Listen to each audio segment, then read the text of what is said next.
नमस्कार दोस्तों, मैं आशीष शर्मा। सभी दोस्तों को नमस्कार।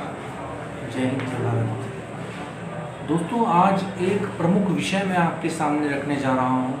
ये विषय आपके संज्ञान में भी है पहले से ही, लेकिन मैं आपके पुनः संज्ञान में रखना चाह रहा हूँ। देखने में आया है, जब भी मैं कभी किसी बस में बैठा, हरिद्वार बाईपास या मेरठ से आने वाली जो कोई बाईपास की जो बसें होती हैं, वो अपने मन चाहे होटलों पर रुकती हैं और वहाँ जो बस में बैठी हुई जो जनता होती है, चाहे वो बिहार की आ रही हो, कहीं की भी आ रही हो, या उसको शुक्रताल जाना हो या हरिद्वार जाना हो, तो मन चाहे होटलों पर जो बस चालक होते हैं यूपीएसटीआरसी के, तो वो रोकते हैं उन होटलों पर। तो मेरे कहने का तात्पर्य यह है कि चलो हमने मान भी लिया, मैंने इसकी थोड़ी जांच पड़ताल भी की, तो मैंने ड्राइवर से भी पूछा, तो ड्राइवर ने बताया कि सर, इसमें जो अनुबंध होता है वो रीजनल मैनेजर का होता है, तो डिपो का अनुबंध होता है। चलो हमने मान लिया कि डिपो का अनुबंध है, चाहे उसकी एवज में आपको चाहे एज ए सूट आपको लंच मिल जाए, कुछ मिल जाए, वो जायज़ है, चलो हम उस बात से कोई नहीं। लेकिन उस बस में जो यात्री करने वाले हैं, वो एक विश्वास के तौर पर आपके साथ जा रहे हैं, क्या आप उनका वहाँ जाकर आर्थिक शोषण कराएंगे? ये सोचने वाली बात है, बहुत गंभीर विषय है। कल मेरे सामने की बात है, वो जो अमूल की जो लस्सी आती है उस पर 15 रुपये रेट लिखा हुआ था, लेकिन रेट एमआरपी लिखने के बाद भी वो व्यक्ति 20 रुपये लेने पर अड़ा हुआ था कि जब तक आप मुझे 20 रुपये नहीं देंगे मैं आपको ये नहीं दूंगा। एमआरपी 15 रुपये साफ साफ लिखा हुआ है अमूल की लस्सी पे 15 रुपये। उसने कहा आप चाहे कुछ ही कर लीजिए, कहीं शिकायत कर लीजिए, मेरा कुछ बिगड़ने वाला नहीं है। ये उसके बोल थे। अब भारत के संविधान के अनुसार हर किसी को अपनी बात रखने का हक है पूर्ण रूप से, क्योंकि कोई गलत काम तो नहीं है। वो अनुबंध है डिपो का, वो सही है, लेकिन आपको ये सोचने लगे कि पब्लिक यूटिलिटी टॉयलेट के नाम पर या फिर एक स्वच्छता अभियान के नाम पर हम गाड़ी रोकते हैं, तो उसका कोई औचित्य नहीं, क्योंकि मोदी जी ने जगह जगह स्वच्छता अभियान के तहत शौचालय भी बनाए हुए हैं, टॉयलेट भी बनाए हुए हैं, इसमें कोई दोहराई नहीं है।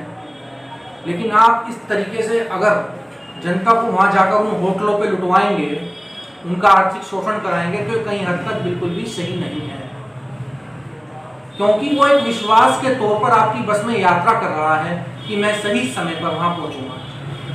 लेकिन उन बस के जो मानक हैं, जो स्टैंडर्ड है, क्या वो उन मानकों के अनुसार चल रही है? ये सोचने वाला विषय है।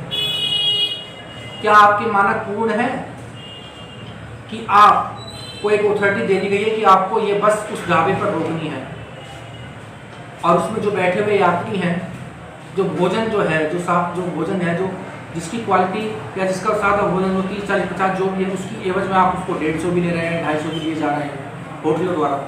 और कभी कभी देखने में आता है कि होटल का मालिक कोई और है, संचालक कोई और है। तो मेरी भारत सरकार और उत्तर प्रदेश सरकार से विनम्र निवेदन है कि इस ओर अवश्य ध्यान दें, क्योंकि किस हद तक कोई बिहार से, कोई कहीं से आते हैं, झटपट रहते हैं, जल्दीबाजी रहते हैं कि बस ना छूट जाए, ये ना छूट जाए, वो ना हो जाए, ये ना हो जाए। अब वो किसी विश्वास के कारण ही वहाँ रुकते हैं, वहाँ खाते पीते हैं। 10 रुपये की चाय दोस्तों, मात्र 10 रुपये की चाय एक कुल्हड़ में डाल उसको 20-25 की बनाया जा रहा है। क्या बताओ कहाँ हद तक कहाँ सही है? और देखिए दोस्तों, उनके अंदर एक चालाकी से काम करते हैं। जैसे ही बस से यात्री उतरते हैं, तो जो उनके आसपास के जो ऐसे ब्रोकर कहते हैं, आइए सर आइए, बैठिए बैठिए, कोई ज़्यादा महंगा नहीं है। और वो जो थोड़े बेचारे इलिटराइज पर्सन हैं, वो जाकर वहाँ बैठ जाते हैं और जल्दीबाजी में या जैसे ही एसएमएस की स्थिति में खाना स्टार्ट कर देते हैं। और बाद में जब उनके सामने बिल आता है, वो सोचते हैं कि भैया ये तो 10 रुपये का चीज़ थी, आपने 20 की कैसे दे दी? तो उनके कोई मानक तय नहीं है। मेरा मानना है कि इन होटलों के या इनके कुछ मानक तय होने चाहिए, और इस ओर यूपीएसटीआरसी और जितने भी हमारे बस परिवहन निगम के लोग हैं, इस बारे में उनको सोचना चाहिए। ये कोई शिकायत का मुद्दा नहीं है दोस्तों, ये एक जनहित का मुद्दा है कि आप किस बस में बैठकर कोई यात्री यात्रा कर रहा है और वो यात्री क्या कहते हैं वहाँ से बैठा है और उसे इस तरीके से अगर आर्थिक लुटाई उनको कटवाया जा रहा है, तो कहीं हद तक सही नहीं होगा।